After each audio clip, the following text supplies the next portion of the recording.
우리 성도님들께서는 새로운 것을 시작할 때 어떤 마음이 드십니까? 새로운 것에 대한 기대감, 또 설레임도 들 수도 있고요. 또 해보지 않은 것이기 때문에 긴장도 되고 또 두려울 수도 있습니다. 그런데 만약 그 새로운 일이 반대하는 사람이 많은 경우에는 그것보다 더 큰 불안함과 잘할 수 있을까? 이런 걱정도 들 것 같습니다. 오늘 본문에 나와 있는 이스라엘 백성들이 딱 그런 상황에 놓여 있습니다. 이스라엘 백성들은 새로운 삶을 시작하는 준비 단계에 있습니다. 애굽의 노예로 살다가 이제는 모세를 통하여서 출애굽하였고, 광야를 통해서 이제 하나님이 약속하신 그 가나안 땅을 향해서 가는 그 출발점, 그 자리가 바로 오늘의 본문의 말씀입니다. 그 새로운 출발이라는 마음만 가지고도 불안할 수도 있고, 또 기대감이 될 수도 있고, 잘할 수 있을까 설렘과 걱정이 가득했을 텐데, 그것보다 더 그들을 어렵게 만드는 것은 그들을 대적하는 사람들이 그들 가운데 있었다는 것입니다. 이스라엘 백성들은 애굽에서 탈출해서 광야를 지나 가나안 땅으로 향하는 여정 가운데 홍해를 맞닥뜨리게 됩니다. 홍해가에서 진을 치고 있는데 강을 건너야 되는 그 앞에서 이제 뒤에서 애굽의 군사들이 쫓아오는 것을 듣게 되었습니다.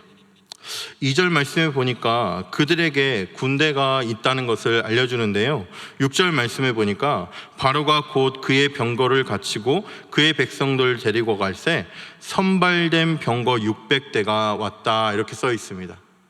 그냥 오합지졸의 군대가 온 것이 아니라요, 바로가 선별된 군대를 데리고 지금 이스라엘을 추격하는 장면입니다. 그들은 홍해가에 같이 와서 이스라엘 백성들과 만나게 되었습니다. 이스라엘 백성들의 마음이 어땠을까요? 새로운 것을 향해서 가는 그 시작점에서 설렘과 기대와 또 잘할 수 있을까, 잘 도착할 수 있을까, 가나안 땅에서는 어떠한 삶이 시작될까, 그러한 불안한 마음을 가지고 있었을 텐데, 게다가 적대하는 애굽의 큰 군대가 자신들을 향해 올 때 그들의 마음은 어땠을까요? 이스라엘 백성들은 모세를 찾아가서 모세에게 불평을 쏟아놓습니다. 애굽에 매장지가 없어서 우리를 여기로 끌고 와서 이 광야에서 죽게 하느냐, 이것에 괜히 왔다. 우리가 이곳에서 죽임을 당하는 것보다 애굽에서 노예로 사는 것이 훨씬 더 좋았겠다, 그런 말을 하면서 바로 모세에게 그들이 부르짖습니다. 모세는 백성들에게는 두려워하지 말아라, 하나님께서 어떠한 일을 우리에게 보여주실지 모른다, 그들을 다독이면서도 모세의 마음 한켠에도 불안한 마음이 있었던 것 같습니다. 왜냐하면 하나님께서 이 모든 일 가운데 인도하고 계시는데 모세도 거기에 멈추어 서서 하나님께 기도하고 있기 때문에 그렇습니다. 물론 지도자로서 앞으로 어떻게 나아가야 될지를 고민하면서 하나님의 은혜를 간구하면서 하나님의 역사를 간구하면서 기도하는 것일 수도 있으나, 성경을 자세히 읽어보았을 때 그도 이스라엘 백성들처럼 조금의 불안함을 가지고 있었던 것 같습니다. 그래서 하나님께서는 기도하는 모세를 향하여서 15절과 같이 말씀하십니다. 15절을 한번 보시기 바랍니다. 여호와께서 모세에게 이르시되 너는 어찌하여 내게 부르짖느냐. 아니, 어려움 앞에서 기도하는데, 큰 대적 앞에서 하나님께 기도하는데 하나님은 모세에게 너는 어찌하여 내게 기도하고 있느냐, 내게 부르짖고 있느냐 물어보십니다. 왜 이렇게 물어보셨을까요? 기도하는 게 잘못된 건가요? 아닙니다. 하나님께서는 모세가 지금 기도하고 부르짖는 것보다 하나님의 명령에 순종하여서 앞으로 나아가야 될 것을 내다보길 바라셨습니다. 15절 말씀 다시 한번 보시기 바랍니다. 너는 어찌하여 내게 부르짖느냐, 이스라엘 자손에게 명령하여 앞으로 나아가게 하고. 하나님께서는 지금은 기도할 때가 아니라 앞으로 나아가야 할 때다라고 말씀해 주시는 것입니다. 사랑하는 성도 여러분, 우리의 삶이 이렇습니다. 우리의 삶이 늘 새로운 것을 진행하며 새로운 것을 맞닥뜨리며 삶을 살아갑니다. 과거에 경험했던 일을 다시 한번 경험하기도 하지만 우리가 미래를 살아가는 것에 있어서는 대부분 경험하지 못한 낯선 시간을 살아가게 됩니다. 그럴 때 우리는 설렘을 가지고 내일을 향해 나아가기도 하고요, 어떤 때는 잘 살 수 있을까 하는 두려움을 가지고 나아가기도 합니다. 또 나를 대적하는 사람들이, 나를 괴롭히는 사람들이 내 주변에 많을 때에는 내가 과연 살아낼 수 있을까 하는 불안한 마음도 가지고 있을 때가 있습니다. 그럴 때 꼭 기억하셨으면 좋겠습니다. 내가 살아가는 삶이 하나님이 기뻐하시는 삶의 현장이라면, 하나님의 명령하신 삶의 현장이라면 우리는 그 두려움을 내려놓고 오늘 하나님의 말씀대로 앞으로 나아가야 될 줄로 믿습니다. 그럴 때 오늘 하나님께서는 이스라엘 백성들에게 그렇게 앞으로 나아가야 되는 이유를 3가지로 말씀해 주십니다. 이 3가지를 오늘 말씀을 통해서 한번 살펴보겠습니다. 왜냐하면 하나님께서 그 모든 두려운 상황을 알고 계시기 때문에 그렇습니다. 오늘 본문 앞선 9절이지만 4절을 한번 보시기 바랍니다. 4절 말씀을 보시면 이렇게 되어 있습니다. 내가 바로의 마음을 완악하게 한즉 바로가 그들의 뒤를 따르리니. 하나님은요, 이스라엘 백성들이 홍해가에 진을 치라 말씀하시면서 여기에 진치고 있으면 곧 바로가 쫓아올 것이라 이렇게 미리 모세에게 알려주셨습니다. 하나님은 그 어려움이 닥칠 것을 이미 알고 계셨습니다. 우리가 삶을 살아가면서 닥치는 모든 어려움 가운데 닥치게 되는 그 두려운 상황들을 하나님이 모르고 계시는 것이 아닙니다. 이미 알고 계십니다. 하나님이 이미 알고 계시다는 이 사실에 위로 받으시기 바랍니다. 하나님은 알고 계시는 것뿐만 아니라 하나님은 승리를 준비하고 계십니다. 4절 뒷부분 계속 보겠습니다. 내가 그와 그의 온 군대로 말미암아 영광을 얻어 애굽 사람들이 나를 여호와인 줄 알게 하리라.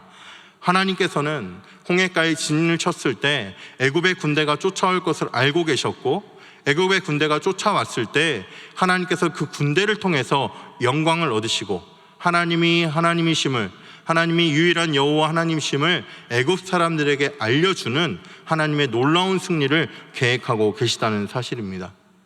이것을 계획하신 것뿐만 아니라 하나님께서는 실제로 놀라운 승리를 주십니다. 하나님께서 모세에게 뭐라고 명령하셨냐면요, 지팡이를 들고 저 바다를 향해서 손을 높이 들어라. 그러면 바다가 갈라질 것이다. 이스라엘 백성들은 갈라진 바다에 마른 땅을 향해서 건너가게 될 것이다. 그 뒤에 바로의 군대가 쫓아서 마른 땅을 향해서 건너 들어가는데 거기에서 하나님의 놀라운 일, 멈추었던 물이 다시 흐르면서 이스라엘 백성들이 그 가운데 하나님의 놀라운 일을 보게 될 것이다. 애굽의 군대를 통하여서 하나님의 영광이 드러날 것이다. 애굽의 군대를 통하여서 하나님의 하나님 되심을, 하나님이 여호와 하나님이시라는 사실을, 유일하신 하나님이라는 사실을 모든 백성들이 알게 될 것이다 말씀하십니다. 사랑하는 성도 여러분, 우리가 삶을 살아갈 때 이러한 어려움 앞에서 하나님께서 그 모든 어려움을 알고 계시다는 사실에 위로받으시고 하나님께서 승리를 계획해 놓으셨다는 사실에 안심하시기 바랍니다.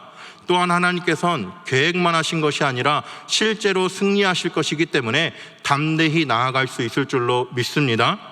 하나님께서 이스라엘 백성들에게 주신 승리의 놀라움은 홍해물을 막아주시는 것만으로, 마른 땅을 건너가게 하시는 것만으로 끝난 게 아니었습니다. 하나님께서는 이스라엘 백성들을 광야 가운데 인도하실 때 무엇으로 인도하셨죠? 구름기둥과 불기둥을 통해서 인도하셨습니다. 구름기둥은 이스라엘 진영 앞에 있었나요? 뒤에 있었나요? 앞에서 인도하고 나갔습니다. 그런데 하나님께서는 오늘 이 놀라운 일을 일으키시면서 주의 사자와 구름기둥을 이스라엘 백성들 뒤쪽으로 물리시면서 애굽 군대와 이스라엘 백성들을 갈라놓으셨습니다. 19절 말씀 보시기 바랍니다. 함께 읽어볼까요? 함께 읽겠습니다. 시작. 이스라엘 진 앞에 가던 하나님의 사자가 그들의 뒤로 옮겨가매 구름기둥도 앞에서 그 뒤로 옮겨.